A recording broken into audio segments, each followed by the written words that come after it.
안녕하십니까. 3월 6일 목요일 마태복음 16장 21절에서 28절 말씀입니다. 이때로부터 예수 그리스도께서 자기가 예루살렘에 올라가 장로들과 대제사장들과 서기관들에게 많은 고난을 받고 죽임을 당하고 제3일에 살아나야 할 것을 제자들에게 비로소 나타내시니 베드로가 예수를 붙들고 항변하여 이르되 주여 그리 마옵소서 이 일이 결코 죽게 미치지 아니하리이다.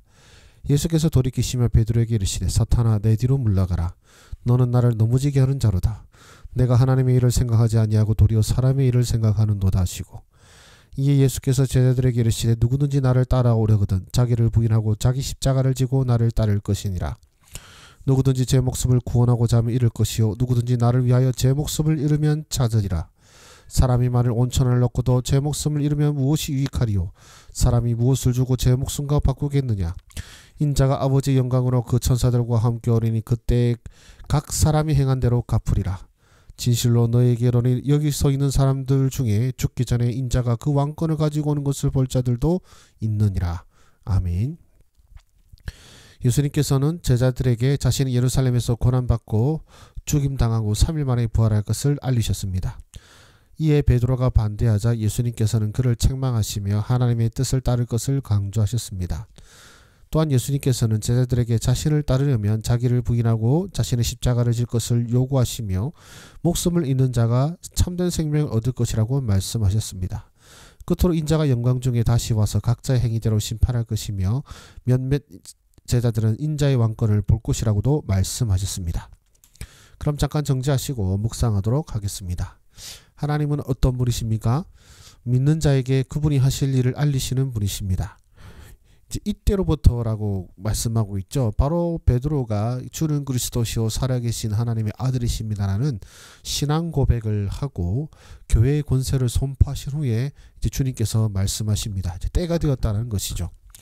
무엇입니까? 무엇을 말씀하셨습니까? 이제 교회를 선언하셨으니까 뭔가 영광스럽고 뭔가 잘 풀리는 것들을 뭔가 좀 꿈이 가득한 이야기를 하실 것 같지만 주님께서 하신 말씀은 그분이 예루살렘에 올라가서 고난받고 죽임을 당하고 3일 만에 살아나실 것을 말씀하십니다. 바로 주님께서는 믿는 자에게 그분이 행하실 일들을 알리십니다. 여호와께서는 그중 선지자에게 알리지 아니하시고는 결코 행하심이 없으시리라는 말씀처럼, 그리고 하나님께서 아브라함을 열국의 아버지로 세우셨을 때에 또한 뭐라고 하셨습니까? 나의 하려는 것을 아브라함에게 숨기겠느냐? 천하 만민이 그로 말미암아 복을 받을 것이 아니냐 이렇게 하시면서 하나님께서는 소돔과 고모라를 멸망시킬 뜻도 그분에게 알려주셨죠. 우리 하나님께서는 믿는 자에게 그분이 행하실 일을 알려주시는 분이십니다. 믿는 자는 그분이 행하실 일을 압니다. 우리는 또한 알고 있습니다. 말세에 무슨 일이 벌어질지, 말세에 주께서 다시 오심을 우리는 압니다. 왜? 그분께서 우리에게 그분이 행하실 일을 이 성경을 통하여 알려주셨기 때문에 그렇습니다. 그리고 하나님은 어떤 분이십니까? 사람의 마음으로는 감히 헤아릴 수 없는 일을 행하시는 분이십니다. 지금 예수님께서 말씀하신 것도 제자들의 상상을 초월한 것이었습니다. 제자들이 기대한 것은 이제 내가 너희들을 위하여 하나님의 나라를 세우고 너희들을 왕과 같은 권세를 주겠다, 이것을 기대하였지만 예수님께서 하신 말씀은 내가 죽임당할 것이다, 고난받고 죽임당할 것이다 라는 말씀이었거든요. 그래서 제자들은 이해하지 못하였고 베드로 같은 경우에는 그렇게 하실 수 없습니다 하고 나섭니다. 그러나 그런 그의 말에 대해서 주님께서는 뭐라고 하십니까? 사실 베드로가 악한 의도를 한 것이 아닙니다. 주님을 사랑하는 마음으로 어떻게 주님이 죽임당하실 수 있습니까? 라는 마음으로 또 했을 것이고, 또 그러면 또 자기가 주님을 따른 게 완전 헛수고가 되었다는 생각도 있었겠죠. 여러 생각이 있었을 것입니다. 그러나 어쨌든 그는 자기 생각입니다. 자기가 주님을 안타까워하는 마음, 그리고 어떤 자기 인생의 앞일에 대한 두려워하는 마음, 여러 가지 마음, 즉 자기 중심의 마음이지만, 그러나 하나님께서, 우리 주님께서는 뭐라고 하십니까? 사탄아 내 뒤로 물러가라 하시죠. 내가 하나님의 일을 생각하지 아니하고 도리어 사람의 일을 생각한다라고 말씀하십니다. 사람의 마음으로는 감히 헤아릴 수 없는 것이 하나님의 일입니다. 사람의 일을 생각하는 자는 하나님의 일을 결코 헤아릴 수 없습니다. 그렇다면 오늘 말씀은 나에게 무엇을 말씀하십니까?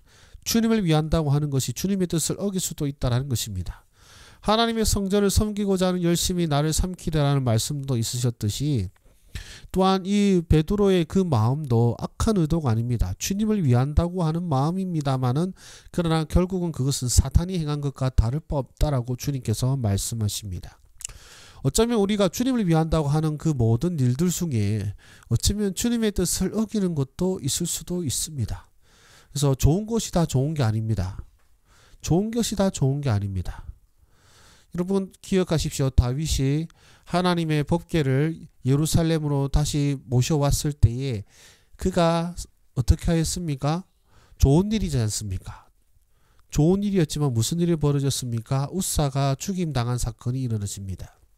하나님의 뜻과 말씀대로 행하지 않는 그 모든 것은 아무리 좋은 의도가 있다 손치더라도 하나님 앞에 결코 연락되지 않습니다. 주님을 위한다고 해서 모든 것이 용납되는 것이 아니라 우리는 항상 하나님의 일을 생각해야 됩니다. 사람의 생각, 사람의 일이 아니라 하나님께서 무엇이라 말씀하시고 무엇을 뜻하시는가 겸손히 나를 낮추고 어떻게 됩니까? 십자가를 져야 된다는 것이죠. 그래서 나에게 또 무엇을 말씀하십니까? 자신을 부인하지 않는다면 주님의 길을 갈 수 없다라는 것입니다. 누구든지 나를 따라오려거든 자기를 부인하고 자기 십자가를 지고 나를 따를 것이라고 하셨습니다. 예, 십자가는 지는 겁니다. 내가 판단할 게 아닙니다. 내가 이것이 지기 싫다고 해서 벗어버린다고 해서 그게 해방되는 것이 아닙니다. 우리 주님께서 왜 십자가를 지었습니까? 하나님의 뜻에 순종하기 위해서입니다. 우리도 또한 나의 생각과 힘이 없어서가 아닙니다. 주님은 힘이 있으시죠. 능력이 있으시죠. 그러나 힘이 있고 능력이 있으심에도 불구하고 그분은 십자가를 지셨습니다. 마찬가지 우리에게 그것을 요구하시는 것입니다. 넌 얼마든지 십자가를 던질 수도 있다. 네 생각 뜻대로 할 수도 있다. 그러나 하나님의 일을 생각해라. 하나님의 일을 생각해라. 너 자신을 부인하고 하나님의 일을 생각하는 자만이 주님의 길을 갈 수 있다라고 말씀하시는 것입니다. 그렇다면 나는 어떻게 살아야 될까요? 주님께 온전히 나의 삶을 내어 맡기게 하소서라고 하였습니다. 제 생각이 참 많은 때가 많습니다. 제 생각으로 인해 주님의 일과 뜻을 헤아리고 사실 교회 일을 하면서도 주님께 여쭙기보다는 내가 좋다고 생각하는 일을 중심으로 하였던 것이 많은 것 같습니다. 오늘 제 자신을 돌아보면서 온전히 주님께 나의 삶뿐만 아니라 모든 사역을 주님께 내어 맡기는 그래서 사람의 일을 생각하는 것이 아니라 하나님의 일을 생각하는 주의 종이 되어야 되겠다 생각해 봅니다. 기도하겠습니다. 살아계신 주님 감사합니다. 우리 가운데 행하고 계시고 일하고 계시는 그 주님의 뜻 앞에 우리가 감히 헤아릴 수 없을지라도 그 주님의 선하신 뜻에 따라 우리 자신을 내놓고 순종하는 하나님의 백성들이 되게 하여 주셔서 사람의 일을 생각하는 자가 아니라 하나님의 일을 생각하며 하나님의 일을 이루는 주의 백성들 되게 하여 주시옵소서. 예수님의 이름으로 기도드립니다. 아멘. 감사합니다.